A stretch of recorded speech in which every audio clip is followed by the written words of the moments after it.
And actually, when I was thinking about what am I going to talk about tonight, it was going to be about happiness. But guess what?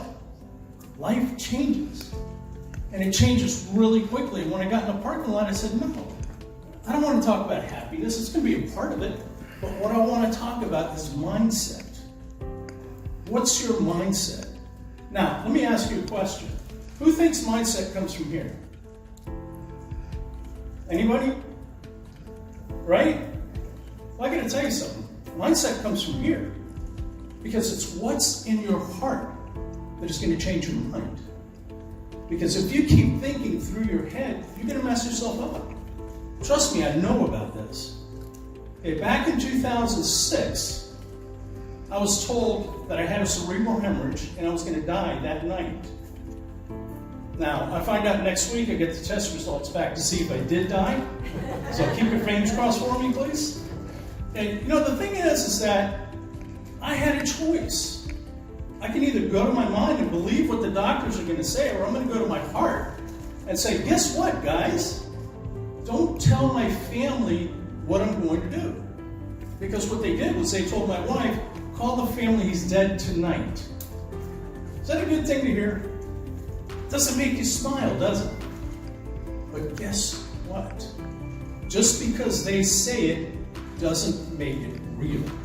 It's only when you take it and you go into your mind and you start thinking about all these things, all the consequences that can happen from this, that it really becomes reality. But when you go into your heart and you feel what's going to happen next, that's when it really works. And that's what I did. I said, am I going to die tonight? Well, you know what? I know I'm going to die at some point. It's just not going to be today. So I did everything I possibly could, and I actually started a smile program to uplift myself. Because, let's face it, it was a hard thing to look at. And guess what? Just before that, 9 months before that, my cousin ripped off my company for $250,000. Is that a fun thing to deal with? Absolutely not. 4 months before I had my hemorrhage, my daughter passed away. That's another thing. Now, what do you think would have happened if I didn't change my mindset, if I didn't change my heart and what was going on with it? Okay? Now, let's fast forward. Okay? About 5 years ago, I was told, hey, guess what? You got cancer. And I said, okay, cool. Let's take care of it. So I did surgery. Right after that, I got MRSA. Now, you know what the funny thing is? Is that each time I was in the hospital, my doctors and nurses would come to my room.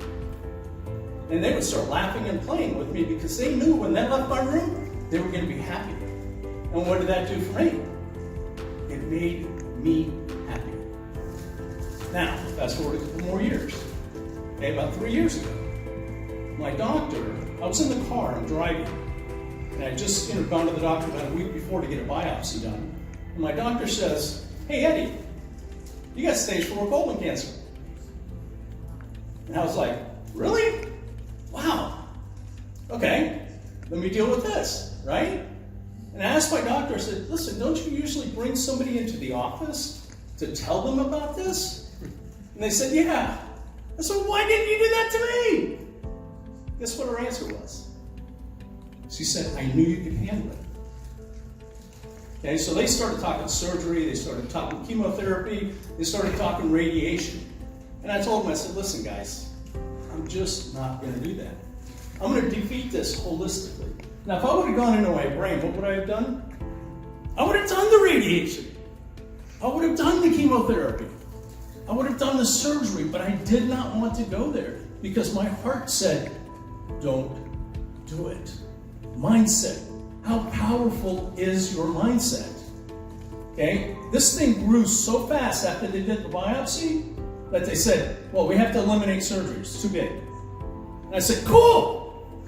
That's a good thing. Because now I don't have to listen to you say about surgery.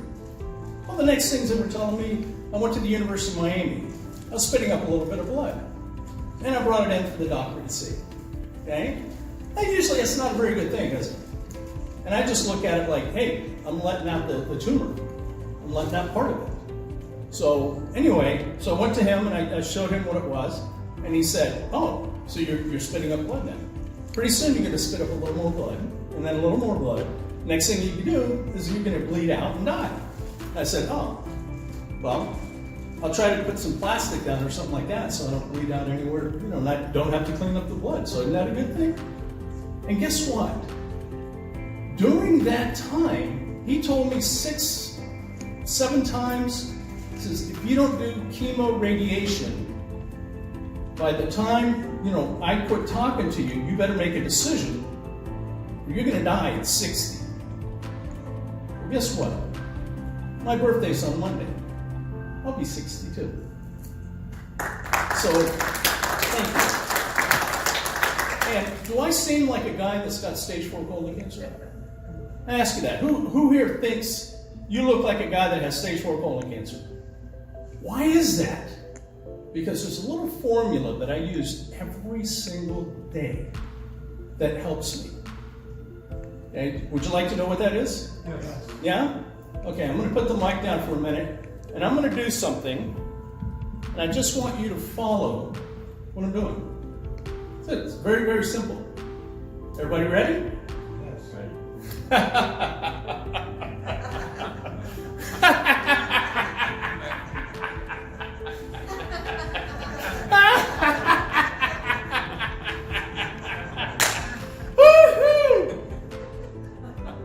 I'm happy every single day. I make sure that I go out and I laugh and that I play. And I have a rule in my life. I have to help at least 6 people to smile, laugh, and play in my day. I can't go to sleep until I do.